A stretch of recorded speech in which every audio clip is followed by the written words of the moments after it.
कीमत बढ़ेगी पेट्रोल की, डीजल की, तो हुकूमत बढ़ा देगी। जब कम होगी तो वो उसको उसी सतह पर बरकरार रखेगी और पेट्रोलियम लेवी में इजाफा कर देगी। और ये बिल्कुल गैर कानूनी है, क्योंकि टैक्स लगाने का इख्तियार सिर्फ पार्लियामेंट के पास है। कि ऑर्डिनेंस से आप ये काम एक ओपन एंडेड नहीं कर सकते। दूसरा, अब हमें बताया जाता है कि जो ये हमने पैसा हम इससे बचेगा और तकरीबन ये इस महीने 23 अरब होगा, तो ये बलूचिस्तान में सड़कें बनाई जाएंगी। तो हमारा सवाल ये है कि अगर ये कीमत तेल की कम ना होती तो फिर बलूचिस्तान में सड़कें ना बनती। ये बड़ी अजीब खाम ख्याली है।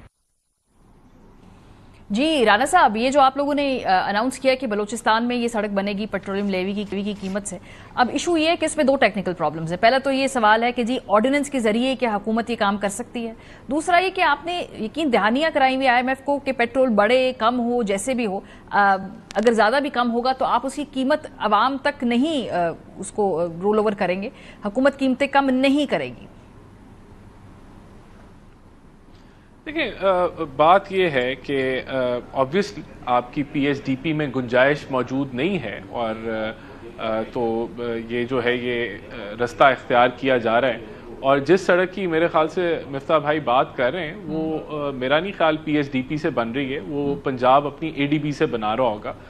हमारी भरपूर कोशिश रही है कि हम जो सखर कराची की है उसके लिए भी कोई फाइनेंसिंग का बंदोबस्त करें, और जो मेरी नॉलेज में है कि उसका भी इंशाल्लाह जल्द उसका फाइनेंशियल क्लोजर जो है वो हो जाएगा। हमने बड़ी कोशिश की है कि उसमें FDI आ जाए या किसी तरीके से कोई प्राइवेट PPP मोड में वो जो है वो हो जाए, लेकिन बहरहाल it is work in progress.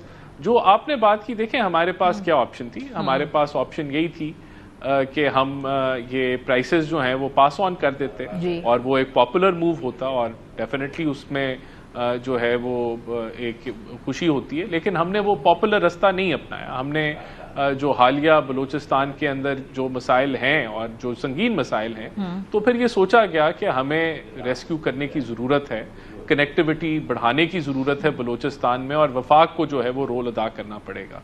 अब मेरे ख्याल से ये जो जितना भी हम एफर्ट बलूचिस्तान के लिए करें वो कम है।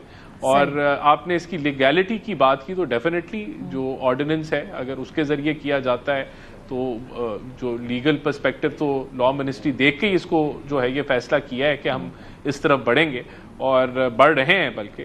तो मैं समझता हूं कि ये एक अच्छा इकदाम है। जो ज़्यादा ज़रूरी है कि अगर बलूचिस्तान में कोई इकोनॉमिक स्टेबिलिटी आती है, कोई उसके अंदर जब ये करने से वहाँ की महरूमी दूर होती है और उसमें वो ज़्यादा बेहतरीन तरीके से मईशत में अपना जो है वो पार्टिसिपेट कर सकते हैं, तो उसका फायदा जो है वो गिलगित बल्तिस्तान में बैठे पाकिस्तानी को भी होगा, के अंदर बैठे पाकिस्तानी को भी होगा। तो बलूचिस्तान की जो तरक्की है वो पाकिस्तान की तरक्की है। तो मेरे ख्याल से मुझे थोड़ा सा इसको समअप कर दीजिए, समअप कर दें कि आपकी हुकूमत की अंडरस्टैंडिंग ये है कि अगर हम सड़क के ऊपर इन्वेस्ट कर देंगे तो बलूचिस्तान की जो इस वक्त एक इशू है सड़क के ऊपर इन्वेस्ट करने से उसकी शिद्दत में कमी आएगी, ये अंडरस्टैंडिंग है? देखें, बिल्कुल हम समझते हैं कि इस कनेक्टिविटी से जो फासले हैं वो कम होंगे और इकोनॉमिक एक्टिविटी में बेहतरी आएगी। बिल्कुल यही सोच है। और बलूचिस्तान में जितनी डेवलपमेंट की जाए वो कम है, उसमें एफर्ट करना पड़ेगा। और हमारे पास इतने वसाइल नहीं है, PSDPs और ADP में नहीं गुंजाइश, तो ये रास्ता जो है इख्तियार किया। ठीक है।